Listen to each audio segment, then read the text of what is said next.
$30,000. That is how much I have somewhat shamefully spent over the last 9 years going to the med spa and doing various aesthetic procedures. And the thing is, I've made some big mistakes along the way. Some of these things have not been worth it. I want to share with you a list of all these things I've done, what's worth it, what's not, mistakes you want to avoid, and how I'm doing things entirely differently moving forward. If you're new here, my name's Rachel. I love putting together videos on the things that are bringing me value to bring you value in a way that feels like catching up with a girlfriend. It's real, it's authentic, fun. That is the product I'm delivering here. That's the product. Now, before we get into this list, a few things I want to cover, because I know what you're thinking. Like, first of all, it's like, how old are you? I'm 34. And then you're thinking, you look like a 34-year-old. If I were to tell you I'm 55, you'd be like, $30,000 well spent. I thought the same thing. Like, I don't look much younger, I don't think. But then I pulled up a photo from 2 years ago before I did some of these things, and it made me see, you know what, Rachel, maybe you are going in the right direction. Maybe you shouldn't be so critical. I realize I don't look like much younger than I really am. I also don't look like I've spent that kind of money, which is a good thing. It's really important for me to look as natural as possible, but that can also be very expensive. Actually, it is the most expensive. And then another point, you may be thinking, gosh, it's how sad that she spends all this time and money trying to chase a younger look. I agree, it is kind of sad. I also have come to this realization, and this is a concept I got from this book called 10X is Easier Than 2X by Dan Sullivan. Anything that has his name on it is a great book. If you're a business owner, highly recommend that book. But one of the concepts in that book is want what you want. I want to look younger. I realize that there's going to be a point where it's like there's only so far you can go. There's only so much anti-aging. There's also a point where you can start to look crazy, and I certainly don't want to go that route. But I want what I want. So I realize it's insane that I can sit here saying, yeah, I spent $30,000, but I want what I want. We have a saying in our household, just make more money.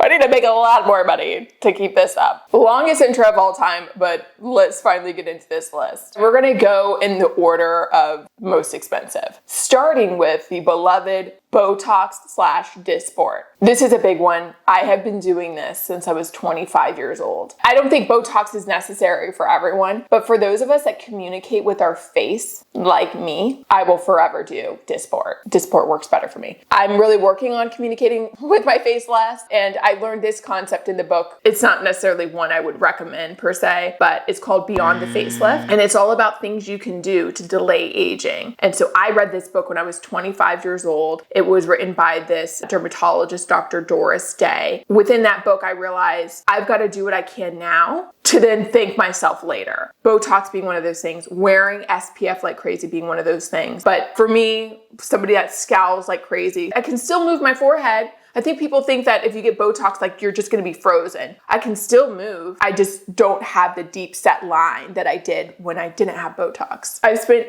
$8,000, probably more. We forgot to remember my husband's gonna probably watch this video. He may see it. There have been times I'm like, I have an appointment. He's like, where are you going? I'm like, the OB. Men don't ask questions when you say you're going to the OB unless something's happening. But like, I'm going to the OB. He's like, okay. Seeing my girl Maria is what I'm doing. Seeing my girl Maria. One of the best pieces of advice I can give anyone is if you're going to navigate the aesthetic space, please be sure you have your own face consultant, as I coined the phrase. Should submit that to Urban Dictionary. My face consultant is Maria Mosos out of South Tampa. Maria has a very natural look. She knows what my goals are. I trust her. She's never overly pushing things on me. I'm never uncomfortable with her. I'm very comfortable with her. Probably too comfortable. I think I've told Maria way more than she needs to know. But find someone, stick with them. Because there have been times where I've gone somewhere else to like get like a Dysport deal. And I'm like, it's not the same as my girl Maria, you know? Some of that is just because I live here in St. Pete and it can be more convenient, but find somebody and stick to them. So you'll hear me mentioning Maria quite a bit as I go through this list. The next most expensive thing I've done is getting an upper Bleph. This, I think I got a great rate, great surgeon, not because I have a YouTube channel or anything like that. He's just now being discovered. He's based out of Atlanta. His name's Dr. Neimkin. I did an upper Bleph. And what's been interesting about that surgery is people will be like, don't really notice anything. I don't notice anything. But then if I show a before picture, it's dramatic. I flew to Atlanta. I stayed in Atlanta for a week, and I think he's one of the best. It's all he does. But here's where I made a really big mistake. And this is a mistake that haunts me. We all have made mistakes where it's like we beat ourselves up about it, but I'm coming to terms with it because at the very least, somebody's gonna watch this video and maybe won't make this mistake. So when I was getting my surgery, I documented it. I actually put together a video on it, which I since took down because I talk about this mistake and I don't want to push this mistake. A few months after surgery, I consulted with a scar massage expert. I learned about her on this podcast. I'm like, that would be really interesting to tie that into this upper Bleph surgery video I'm doing. And wouldn't you know, when it comes to the eyelid, it heals so quickly and heals so well on its own that less is more. By me doing scar massage, by me putting collagen strips and different things on my eyelids, I made my scars bad. I basically created scar tissue. Thankfully, Dr. Neimkin and his team are just angels. I have now since flown to Atlanta twice and have gotten CO2 laser on those incisions. It's gotten much better, but it's still not, and you're probably like trying to zoom in and look at my eyes. You know when you make a stupid mistake and you just hate yourself for it? Hate's a strong word, but I'm just very upset with myself. And I'm upset that we can have these experts out here seem very convincing. Maybe they do know what they're talking about, but there's these exceptions. Eyelids being one of them. So if you are gonna get a surgery, any type of surgery, a few recommendations I quickly wanna provide you here. Use Real Self. Real Self is just a website where people will post their before and afters of surgeries and like whether it's worth it or not. Really great resource. Dr. Neimkin is exceptional, and I was recommended to him by my girl Maria. She knew of his reputation. It's really important that you go to somebody that has a really strong reputation, and oftentimes the folks in the med spot are familiar with who does or doesn't have a good reputation. And then another great tip is to consult with a beauty broker. There's one, she's called Beauty Broker. I think she's basically coined the term, but she will help you determine like what you need to do and who you would want to go to. So she is the expert on the good surgeons. Follow her on social media because she does post about some of these things. Like there are really renowned surgeons that botch people real bad. You'll see that on Real Self. Before you get any surgery, do your research thoroughly because people have even gone to great surgeons that end up messing them up. Getting into another expensive one, and one that also transformed my face, but one that I actually don't recommend, and that is Morpheus 8. I have spent about $3,000 on Morpheus 8. I've done 6 sessions. It lifted my face. It really helped treat my double chin I have. My before and after results were pretty incredible. And I actually had a few videos on this that I have since taken down. The reason being, the risk with this procedure is not worth the reward in my opinion. Because with Morpheus 8, which is radio frequency plus microneedling, it can be used to eliminate fat and address fat. So that's great for areas like the double chin. But with a provider that doesn't really know what they're doing, they can actually end up burning fat in the areas we wouldn't want to do that, in the areas that make us look youthful. So there are people who have been to providers and they end up regretting it fully. And so I followed up at one point and I had a video like, be careful to like which provider you go to and you got to do your research. Somebody had commented on a video where I was addressing that, and this comment said, you know, it's like Russian roulette. That really was an eye-opening comment to me because I was like, you know what? Even if somebody does all their due diligence, we've all been to providers that seem like they know what they're talking about and we're not happy with their service. And the fact that Morpheus 8, you'd still have to get ongoing treatment, to me, it's not worth it. And so that's why I've taken those videos down. I also realized it creates this sense of paranoia. Paranoia that, wait a second, I got Morpheus 8, I loved my results. Did I lose fat? I don't know. You know, like that can happen. I just no longer promote it. Is where I'm at today. Moving along to another procedure where it's like you can go to a great provider, you like them, but you don't get great results. Laser hair removal. I've spent about $3,000 on laser hair removal. My underarms, my bikini area, my legs. I did like unlimited sessions for a year and my hair is already like growing back. I had done this years before. I had done laser hair removal before. And again, my hair came back. Now, in some ways, especially for the underarms, I think it's worth it because I get the dark shadow that can happen. And with laser hair removal, I don't get the dark shadow after shaving, or the 5 o'clock shadow type thing. So I will probably do laser hair removal again, but knowing that unless I go somewhere where it has a very good reputation, and I would say if you're gonna get laser hair removal, talk to a friend that got it like 2 years ago that's still not getting hair.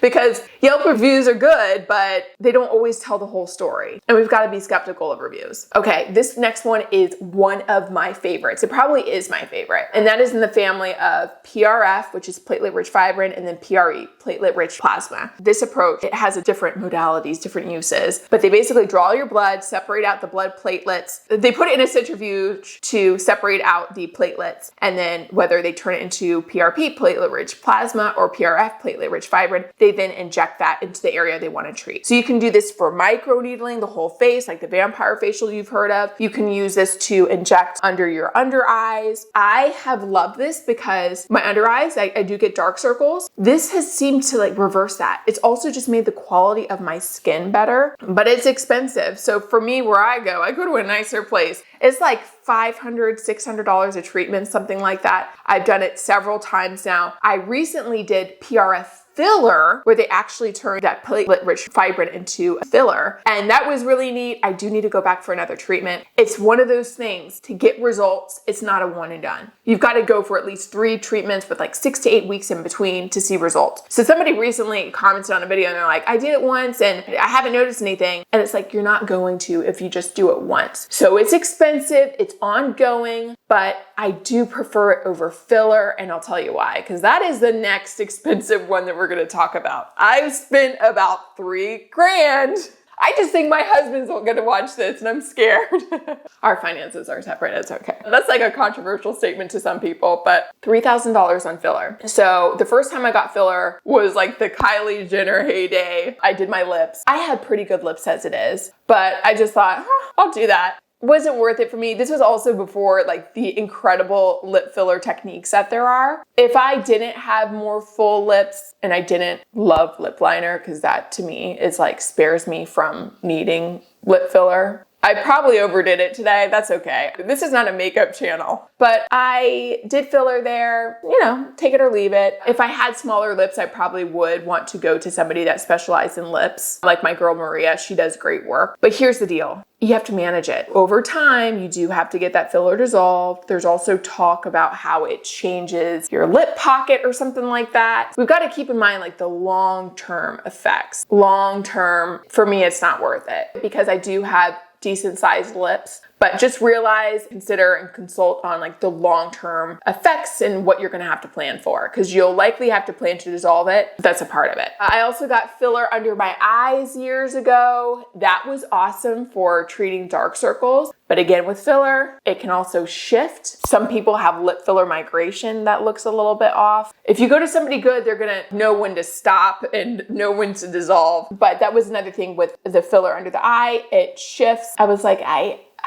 there's got to be something better for me. And that's where I've really dug my heels into PRF as a treatment for my under eyes. With filler, it would certainly fill it more and it would be long lasting and you would notice more of a difference. But it really is a matter of what you're looking for. Oh, and then I also recently got filler in my chin. What made you like it? Oh my gosh. I'm so impressed. My girl Maria, who I keep mentioning, she specializes in facial balancing. So there's all this craze about lips. But for some people, having big lips doesn't work with their face. And when you have big lips and a small chin, it gives you a weaker profile and throws everything off. I'll show some images for you to see that. But with the chin, and I have a video on it. I love the video. It didn't do so well, but I think it's a good one. You should check it out. But at one point I was seeing Maria. I'm like, what should we do next? Like, what do you think, Maria? I can take it. Tell me. And she was like, maybe we could add symmetry with your chin. So that's what I learned about facial balancing. It's so subtle, and that's the deal. That's what I'm going for. I'm going for subtle, but it has given me much more of a sharper profile, which I really like. So my feelings on filler is kind of mixed. Do not go to somebody based on price. Go to somebody that specializes this and is really good at what they do, because you also want them to talk you off the ledge if you're like trying to go overboard with things like lips. I really think there's a facial dysmorphia that goes on, especially with lips, where people just love it so much and they just chase it, and the world sees something totally different than what they do. Okay, moving along here, I'm gonna pick it up, don't worry. CO2 and ECO2. So these are lasers that are very intense. They're ideal for somebody that wants to completely resurface their skin. I had really bad acne about 4 or 5 years ago. I was on Accutane. One of the things I learned from Dr. Doris Day's Delay the Facelift, if you have scarring, you want to treat that as early as possible and aggressively. So that's how I learned about this. I had pick scars because I had that cystic acne. I waited 6 months after I was done with Accutane, and then I got a CO2 laser. The recovery was rough. I also made mistakes with that, where I actually got a spray tan like the day before I was getting CO2, which was the worst idea. If you're a darker skin tone on the Fitzpatrick scale, you do not want to do that. You do not want to do CO2. You also don't want to do laser hair removal if you're a darker skin tone. But it ended up being that it created some discoloration for me. That plastic surgeon gave me IPL lasers and we were able to even that out. But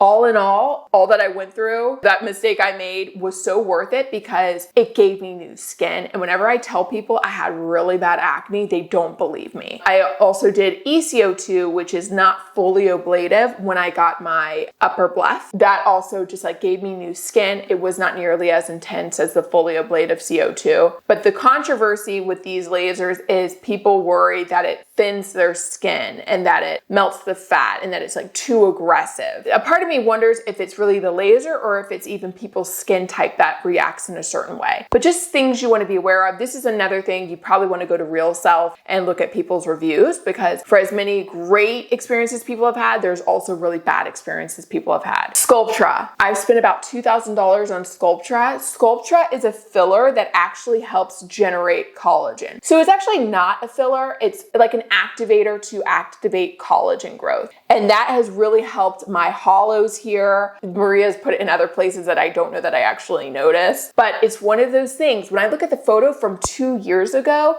and see, okay, I'm aging in the right direction, it's subtle, but I know Sculptra has something to do with that. I'm actually due to get Sculptra next month again. I'll be covering that in more detail on another video, but want to let you know that's a part of this lengthy tab I have here. This next one here, I estimated I've spent about $1,000 on it. I could see myself doing this more, but that is microneedling. I think this is one of those things, it's a long-term play. If you really want to improve your skin texture and reduce pore size and do something not as invasive and as insane as like a CO2, microneedling is great, and you just want to budget for that and plan for it ongoing. This is one of those things I think I'm going to get back into. I've also done a Fraxel laser. It seems reviews on this are mixed. It's also like an ablative laser that helps resurface your skin. I found I got so much more luminosity and just much more of a glow when I did CO2 than Fraxel. I don't know that I noticed much with Fraxel at all, but some people do love it. Again, another thing, check out Real Self to see reviews there. BBL,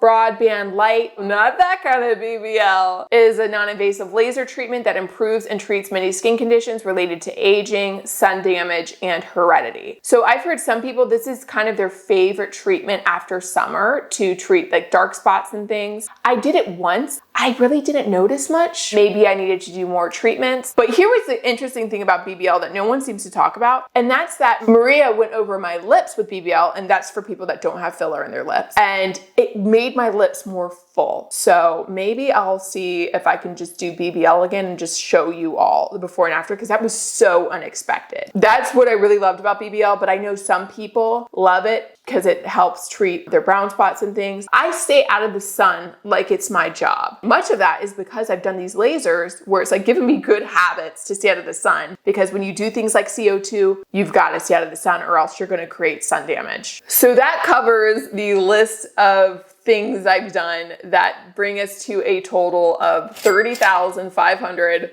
It is so hard to believe that all these things can amount to so much. And it's certainly put things in perspective to me around how much I spend on nails, how much I spend on like skincare and all this stuff. Do I really want it? Is it worth it to me? In many cases, yes. And so for the things I'm going to continue doing, Dysport, because your girl talks with her face, PRF. Again, I've been trying the PRF Easy Gel. I'm going to see what happens to my chin over time, and I may just maintain that. I'm going to test out ongoing microneedling. And I think that these are things that help me maintain more of a natural look and are manageable. I've had great results with them. But here's what I'm going to do completely differently moving forward. I am really going to dedicate more time each day to my at-home devices. My new face device. I now have 2 of them. I continue falling in and out of using it. It's a microcurrent device, really helps lift my face. I have a newer device, which is an at-home radio frequency device. My sister used it consistently. She saw great results. I just have not been good about it. Red light devices, I've been pretty good about using my red light devices. They're so easy to use. It's just a matter of organizing my time, make space for them. And then another thing I'm doing differently is putting more emphasis on choosing proper supplements to support great aging. I recently got a membership to Consumer Labs, which is a membership only site where anytime you buy a supplement, they have a list of which ones say that they have what they say they have and like which ones they rate the best. I'm testing out a high quality collagen supplement I'm really excited about, and then even fish oils, as that can be really great for your skin. So that's all that I've done. That's what I'm gonna keep doing. That's what I'm gonna start doing. If you're still with us, thank you. Despite spending all this money, there's still many times I look in the mirror and I'm like, really? This is what I look like? Because I'm aging, okay? It's a part of it. And the women I respect most, not once do I think about how they look or how they're aging. If anything, it's like I respect them even more. So I know we covered a lot in a somewhat short period of time. Please let me know, what procedures have you done that you think aren't worth it? What procedures are? And then any advice you have for all of us navigating this terrain of the beauty space. Always love the comments. That is the goal of this channel and every other channel as far as I'm concerned. So thank you so much, and I hope to see you next time.